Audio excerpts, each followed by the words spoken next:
បាទសាយសួស្តីនេះខ្ញុំសូមលើកយកពាក្យថាស្រាបាទស្អីទៅស្រាគឺជាវត្ថុរាវដែលមនុស្សយើងយកមកផឹកនៅពេលដែលជួបជុំគ្នាមានកម្មវិធីឬក៏សម្រាប់ជួយដល់សុខភាពមួយចំនួនតូចបាទស្រាពីដើមហ្នឹងនៅក្នុងស្រុកខ្មែរយើងហ្នឹងគឺមានស្រាពីងបាទគេបិទទាំងពីងខ្ញុំកើតតន់ហើយតែក្រោយមកទៀតហ្នឹងគេមានស្រាដបហើយស្រាដបនឹងចូលទសវត្សទី60ជាងហើយ70ចិត្តទសវត្សទី70ហើយអញ្ចឹងបន្តមកទៀតហ្នឹងក៏មានវិជាបាទមានពាក្យថាវិជាអញ្ចឹងសិតតែគ្រឿងសង្វឹងទាំងអស់កាលនៅ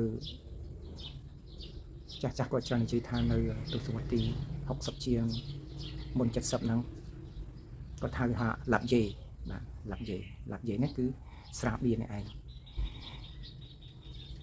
បាទអញ្ចឹងអានេះវាមានផលអវិជ្ជមានច្រើនបើកាលណាយើងប្រព្រឹត្ត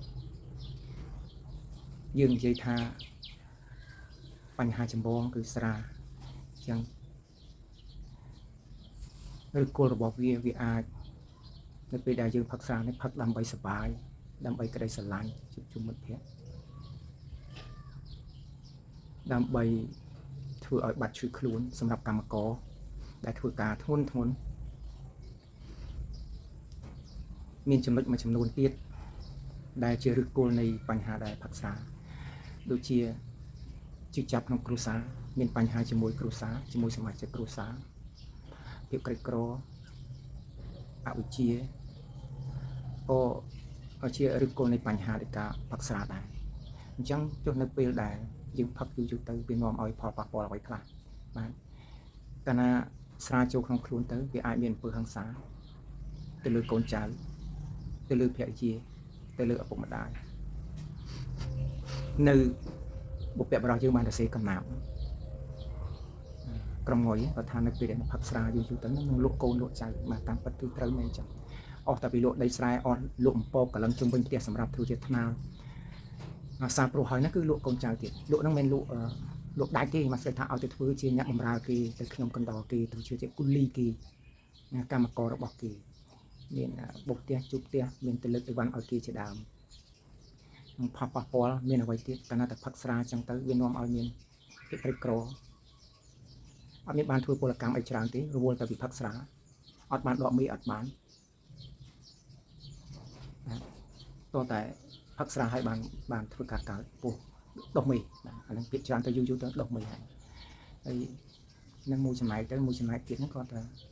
ប៉ះពាល់ហ្នឹងគឺធ្វើឲ្យមានជំងឺកាលណាយើងផឹកស្រាច្រើនទៅសួរថាកាពះយើងនឹងវាខ្លាំងដល់កម្រិតណា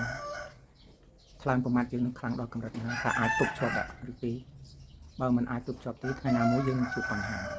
ធ្លាក់ខ្លួនមានឧទាហរណ៍មួយចំនួនហើយគឺនៅពេលដែលទៅពេទ្យច្រើនលើកដៃលើកមេដៃនេះ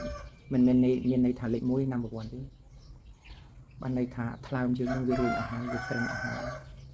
ជាងប្រមាថយើងនឹងវាទប់ឡើងឈ្នះហើយនៅពេលដែលយើងប្រព្រឹត្តរាល់ថ្ងៃបាទនេះហើយជាផលប៉ះពាល់ធ្វើឲ្យគ្រួសារនឹងក្រីក្រធ្លាក់ខ្លួនខ្ចីគេនៅពេលដែលយើងឈឺហ្នឹងគ្មាននរណាម្នាក់ចង់ស្លាប់ទេទោះយ៉ាងណាក្តីគ្រួសារនឹងត្រូវរៀបចំខ្ចីលុយគេខ្ចីលុយធនាគារខ្ចីលុយមិត្តភក្តិយូរនឹងវាត្រូវទៅលក់អស់ហើយផលប៉ះពាល់ចឹងដំណោះស្រាយធ្វើយ៉ាងណាដំណោះស្រាយយើងត្រូវធ្វើការសិក្សាត្រូវរៀនសូត្រឲ្យស៊ីជម្រៅព្រោះវាជាភាគច្រើនគឺជាអាវុធមុខពីរទាំងអស់រឿងស្រានេះបាទកាលណាផឹកហើយមិនបានចំណេញទេជាទូទៅគេផឹកសម្រាប់ឲ្យថ្លៃថ្នូរទេប៉ុន្តែពេលខ្លះយើងផឹកទៅយើងជួបបញ្ហាយើងកាចណាផឹកចំស្រាកាចស្រាដែលមានអំពើហិង្សាអញ្ចឹងវាផលប៉ះពាល់អញ្ចឹងបើយើងដោះស្រាយបានហ្នឹងគេថាបើអាចកាត់បានកាត់បន្ថយទៅជាហូបស្ករគ្រាប់ឬក៏ធ្វើអ្វីមួយផឹកទឹកវិជាទៅដើម្បីសុខភាពយើងដើម្បីអនាគតគ្រួសាររបស់យើងព្រោះគ្រួសារគ្មានអ្នកណាគេចង់បាក់បែកគេចង់បាត់សមាជិកទេគេស្រឡាញ់គ្នារហូតដល់ដំណាក់កាលចុងក្រោយអញ្ចឹងយើងដោះស្រាយធ្វើយ៉ាងណាឲ្យជិះអត់សម្រាប់យុវជនក៏អញ្ចឹងដែរបើកាលណាយើងយកស្រាធ្វើជាត្រីមុខនោះវាមិនល្អទេសម្រាប់